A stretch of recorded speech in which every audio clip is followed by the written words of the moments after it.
అయితే ఇంకొక పాయింట్ అండి, చిరంజీవి గారు ఈ మధ్య రోజుల్లో చేసిన సినిమాలు చూస్తే ఆయన వేరియేషన్స్ మీద వెళ్తున్నారు అన్నీ కూడా. ఒక సైరా చేయడం కానీ, లేకపోతే ఒక లూసిఫర్ తెలుగులో చేయడం కానీ, ఒక డిఫరెంట్ ప్యాటర్న్లోకి తను వెళ్ళాలి, రెగ్యులర్ సినిమాలు చేయకూడదు అన్న ఒక ఇది కనిపిస్తోంది ఆయనలో, ఆ ప్రిపరేషన్. ఇప్పుడు ఈ సినిమా కంప్లీట్గా ఫ్యాంటసీ. అవును. చిరంజీవి గారి తాలూకా అభిమానులు కానీ లేకపోతే ట్రేడ్ కానీ వాళ్ళ గురించి ఆలోచిస్తే ఈ సినిమా చిరంజీవి గారికి ఏ రకమైన ఇమేజ్ ఇస్తుందండి? ఇప్పుడు వాల్టర్ వేరే ఉంది, మాస్ హిట్, రికార్డ్ బ్రేక్స్ అయ్యాయి. ఇప్పుడు అవనగడ్డ రామకృష్ణ థియేటర్లో కూడా 365 రోజులు అవును ఏకదాటిగా ఆడిన సినిమా. మళ్ళీ మాస్ చిరంజీవి గారు తిరిగిలేదు మాస్ హీరో అన్న ఇది రికార్డు క్రియేట్ అయింది. ఇప్పుడు ఈ సినిమా ఎలాంటి ఇమేజ్ ఇస్తుంది సార్ చిరంజీవి గారు? సార్ సారీ టు సే, మీరు అడిగిన క్వశ్చన్లో తప్పు ఉంది సార్. ఏంటది? ఆయనకి ఎలాంటి ఇమేజ్ ఇస్తుంది అని చెప్పి. అవును, ఆల్రెడీ ఆయనదే పెద్ద ఇమేజ్ సార్. అది మెగాస్టార్ అనేది పెద్ద ఇమేజ్. అది 155 సినిమాలు చేశారు ఆయన. ఇది 156వ సినిమా. చాలా రకరకాల క్యారెక్టర్స్ చేశారు, రకరకాల ఇమేజ్, అంటే రకరకాల సెటప్లో రకరకాల జోనల్ సినిమాలు చేశారు. మీరు అన్నట్టు రీసెంట్గా వచ్చిన సైరా కానీ, లేకపోతే గాడ్ ఫాదర్ అంటారు, బట్ దానికి ముందు సినిమాలు రుద్రవేణి చేశారు ఆయన. తర్వాత అదేంటిది ఎముడికి మొగుడు చేశారు. అంటే ఆయన అప్పుడే స్టార్ట్ చేశారు. అవును, అవన్నీ పెద్ద హిట్లు, అవన్నీ మామూలు హిట్లు, అన్ని జోనర్లు చేశారు ఆయన. ఇప్పుడు ఆయన ఇమేజ్ ఎప్పుడు కూడా మెగాస్టార్ అనే ఇమేజ్ అంతే, దాన్ని మనం పెంచేది ఏం లేదు. ఎక్కడో అక్కడ ఉంది, ఇంకా దానిపైన ఏం లేదు. అదే అదే. సో మనం దాన్ని చెడగొట్టకుండా ఉంటే చాలు. ఓకే, అంటే మీ ఆన్సర్ చాలా బాగుంది. నా క్వశ్చన్ మాత్రం రాంగ్ కాదు, ఎందుకంటే నేను దాన్ని మళ్ళీ అనలైజ్ చేస్తాను. ఏంటంటే మీరు అడిగారు ఎలాంటి ఇమేజ్ ఇస్తే అడిగారు, ఇవ్వడానికి ఏం లేదు సార్ అక్కడ అంటాను నేను. అది ఒక రకంగా కరెక్ట్, అన్ని రకాలుగా అదే కరెక్ట్ సార్. కాదు, మెగాస్టార్ అనే ఇమేజ్ హై, అది అక్కడే ఉంది. ఆయన కొత్తగా ఇచ్చేది ఏం లేదు. నేను మెగాస్టార్ అనే ఇమేజ్ ఎక్కడో ఉంది, ఇంకా దాని మీద ఏం లేదన్న మాట కూడా కరెక్ట్.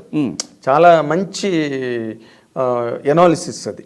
నేను అనేది ఏంటంటే, ఇప్పుడు ఆడియన్స్ సినిమా చూసినప్పుడు చిరంజీవి గారు కొత్తగా చేశాడరా, కొత్తగా ఉన్నాడరా, అసలు లుక్ కానీ ఆ గెటప్ కానీ ఇవన్నీ కూడా, అది నేను అడిగింది.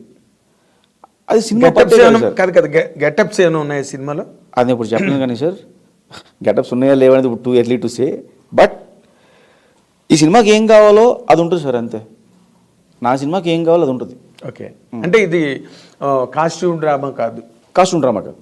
ఓకే, నేను అదే నాట్ కాస్ట్యూమ్ డ్రామా. ఇప్పుడు బింబిసార్ లాగా కాస్ట్యూమ్స్ కాదు, కంప్లీట్గా ఆయన సోషల్ గెటప్లోనే జగదేకుడు. ఎక్కడ ఆయన స్టైల్ మిస్ అవ్వదు సార్, ఎక్కడ ఫ్యాన్స్ మెగాస్టార్ చిరంజీవిని మిస్ అవ్వరు ఎక్కడ. అంటే ఒక పాత్రలో చిరంజీవి గారిని నేను చూడనక్కర్లేదు, చిరంజీవి గారిలోనే పాత్రను చూడాలి. ఆ పాత్రలో చిరంజీవి గారిని చూసుకోవచ్చు, అది నేను అడుగుతున్నాను. అంటే ఈ పాత్రలో చిరంజీవి గారి క్యారెక్టర్, ఈ గెటప్. సార్ ఇప్పుడు సినిమా చూస్తున్నప్పుడు వాల్తేరు వేరే అన్నప్పుడు అంతా చిరంజీవి వాల్తేరు వేరేనే ఫాలో అవుతాం. చిరంజీవి గారిని మాకు తెలుసు, జనాలు చిరంజీవి గారి సినిమానే అక్కడికి వెళ్తాం మనం. అవును, వెళ్ళిన తర్వాత క్యారెక్టర్ ఫాలో వేరేనే ఫాలో అవుతాం మనం, వేరేనే ఫాలో అవుతాం. అవును, అలా సైరా నరసింహారెడ్డిని ఫాలో అవుతాం. మీరు ఇక్కడ దొరికారు నాకు. ఇప్పుడు వీరయ్యలో ఆయన వీరయ్య గెటప్లో ఉన్నారు, రైట్?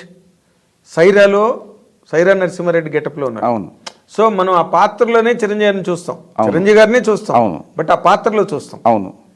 ఇప్పుడు అలాంటిది ఏమైనా ఉందా? లేదు మామూలుగా ప్యాంటు షర్టు? నేను దొరకలేదు సార్. నా సినిమా రిలీజ్ తర్వాత మీరు చూడొచ్చు, చెప్పొచ్చు. అది నేనే చెప్తా కదా. అదే అప్పుడు ఎందులో అప్పుడు చెప్పాలి, ఇప్పుడు చెప్పలేను నేను, అది చెప్పకూడదు కూడా. నేను దొరకలేదు. మీరు మొదటి నుంచి దొరకట్లేదు, నేను ఊరికే డెస్పరేట్గా ట్రై చేస్తున్నాను అంతే. ఎందుకంటే ఆయన అభిమానులు ఇప్పుడు ఆ రోజుల్లో ఏ వాక్ ఆఫ్ లైఫ్లో సినిమా ఇండస్ట్రీలోకి వచ్చినా, అది జర్నలిజం కావచ్చు, మ్యూజిక్ డైరెక్షన్ కావచ్చు, స్క్రిప్ట్ రైటింగ్ కావచ్చు, ఏదైనా కావచ్చు, బట్ ఎంతో కొంత చిరంజీవి గారి మీద అభిమానం ఉన్న వాళ్ళే అందరూ ఇండస్ట్రీలో 95%. అవును సార్, ఆయన ఇన్స్పిరేషన్. మన వెంకటేష్ గారు కూడా ఫంక్షన్లో చెప్పారు, నేను ఒక టైం తర్వాత అసలు మళ్ళీ చిరంజీవి గారి నాకు ఇన్స్పిరేషన్ కెరీర్ కంటిన్యూ అవ్వడానికని. సో ఇవన్నీ అడుగడుగున అణువణువున సినిమా ఇండస్ట్రీలో ఉన్నాయండి, ప్రతి చోట. ఇప్పుడు అలాగే ఇప్పుడు ఎందుకు అడుగుతున్నానంటే ఈ పాయింట్లు, ఎంతో కొంత అభిమానులకి మీ ఇంటర్వ్యూ ద్వారా ఉప్పు అందిద్దామన్నది నా ప్రయత్నం. మీరు ఆ ఉప్పు అందనివ్వకుండా అసలు మీరు చాలా టైట్ టైట్గా కూర్చుంటున్నారు. టైట్గా ఏం కూర్చోలేదు సార్. కాదు, నేను ఇంకో మాట అడుగుతాను సార్, ఇంకో మాట. మీరు ఈ సినిమా గురించి యథేచ్ఛగా ఏ రకమైన నియంత్రణ లేకుండా చెప్పాలి అంటే ఏం చెప్తారండి? రిలీజ్ తర్వాత మాడుకుందాం అంటున్నా.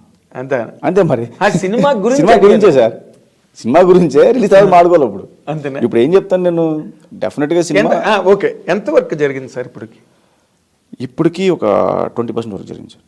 ఓకే, అంటే యాక్షన్ పార్ట్ ఏదో తీసినట్టు. యాక్షన్ సీక్వెన్స్, సీజీకి సంబంధించిన వర్క్స్ చేసాం. ఓకే, ఇంకా టైం కావాలి సీజీకి, సో అందుకే త్వరగా అవి షెడ్యూల్స్ పెట్టుకుని ఫినిష్ చేసి వాళ్ళకి ఇస్తాను అన్నమాట. ఓకే, మేజర్ సీక్వెన్స్లు కొన్ని ఉన్నాయి. ఓకే, మరి మన లాస్ట్ మినిట్లో మనం చేసేసి వాళ్ళని ఇబ్బంది పెట్టడం కరెక్ట్ కాదు. అందుకని ముందే అవి ప్లాన్ చేసాం అన్నమాట. అదే ఇప్పుడు అంతా టెక్నికల్ అడ్వాన్స్మెంట్ సో అవి చేసేసి వాళ్ళకి ఇస్తే వాళ్ళకి టైం ఉంటుంది, మనం అడిగిన టైం కూడా డెలివరీ చేయగలరు కాబట్టి ముందు ఆ పార్ట్ షూట్ చేసాం. Good good. అంటే ఇంకా ఈ సెట్ వర్క్లోకి వాటిలోకి మీ ఫ్యాంటసీ వరల్డ్లోకి ఇంకా వెళ్ళామండి. వెళ్ళారా? వెళ్ళాం. ఓకే, విలన్కి సంబంధించిన వర్క్స్ అన్ని కూడా పూర్తి చేసాం దాంట్లోనే. Okay. Romance heroines romance heroines అంటే ఉంటుందండి డెఫినెట్గా సినిమాలో, కానీ అవేం స్టార్ట్ చేయలేదు ఇంకా. అంతేనా? అదే అడుగుతున్నాను నేను. ఇంకా అంతవరకు అంతవరకు వెళ్ళా. ఫైట్లోనే ఉన్నారు, పాటల వరకు వెళ్ళదు. ఆ పాటల వరకు టూ ఎర్లీ, అంటే ఇంకా మేజర్ వర్క్ జరుగుతుంది. ఓకే, షెడ్యూల్స్ బట్టి. ఎప్పుడండి రిలీజా మీరు ఎప్పుడు అనుకుంటున్నారు? ఏమో, దీనికి ప్రాజెక్ట్కి 1 year అయినా పడుతుందేమో అనిపిస్తుంది నాకు టోటల్గా. ఎందుకంటే మీ ఫ్యాంటసీలు, సెట్లు, సీజీలు. డెఫినెట్గా నెక్స్ట్ సంక్రాంతికి 1 year పడుతుందని అనుకున్నాను నేను. మీరు మా చెర్లీగానే స్టార్ట్ చేశారు, ఎందుకంటే యూఆర్ గివింగ్ టైమ్ టు. ఈ సంక్రాంతికి నేను టైటిల్ రివీల్ చేస్తున్నాను, వచ్చే సంక్రాంతి సినిమా రిలీజ్ చేస్తాను.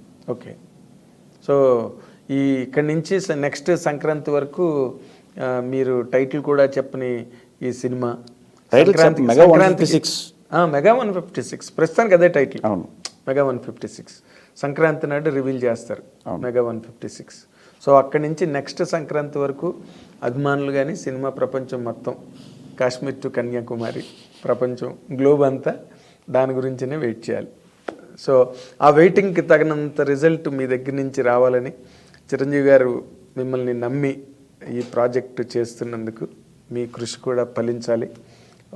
మీరు ఇందాక అన్నట్టుగా టాప్ 10లో ఫస్ట్ 3లో మీ సినిమా ఉండేటట్టుగా అది రావాలని మా ఐడ్రీమ్ తరఫున, మా ఐడ్రీమ్ ప్రేక్షకుల తరఫున కోరుకుంటున్నాం. Thank you sir.